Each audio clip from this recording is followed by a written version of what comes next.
You guys, we need to make some noise and we need to do it right now. House Republicans just released their budget resolution, and in it, they're aiming to cut Medicaid by at least $880 billion.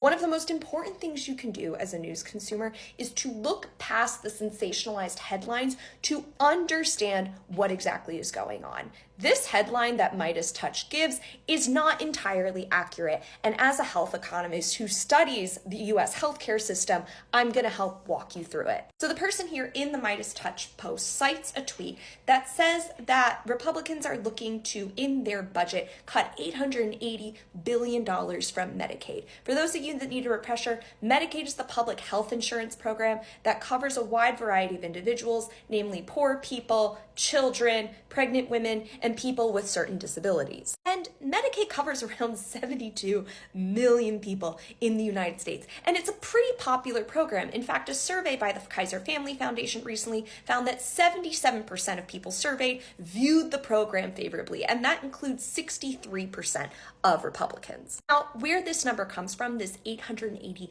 billion of Medicaid cuts, comes from this document. This is the citation. It is a list obtained by Politico of potential things that the House Ways and Means Committee, the people who are in charge of determining the budget and what people should spend their money on, the potential list of cuts. The Republican leaders are looking to cut almost $2 trillion from the budget. And part of the motivation of why they want to do this is they want to fund the tax cuts to the 1% that they campaigned on in the 2024 election cycle. And Republicans have looked to cut components of Medicaid for a long time. It's a federal program that costs about 10% of the federal budget, a little over $600 billion.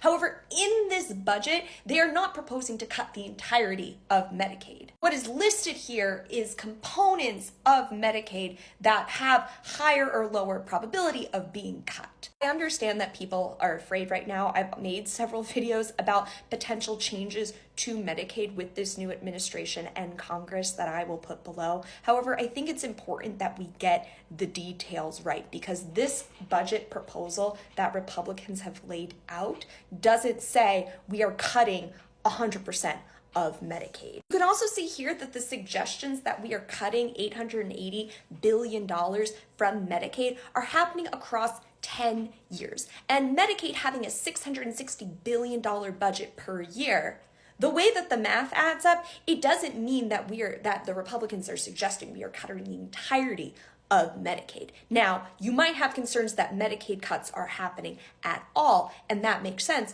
but I want to make sure that we have the appropriate, accurate information. And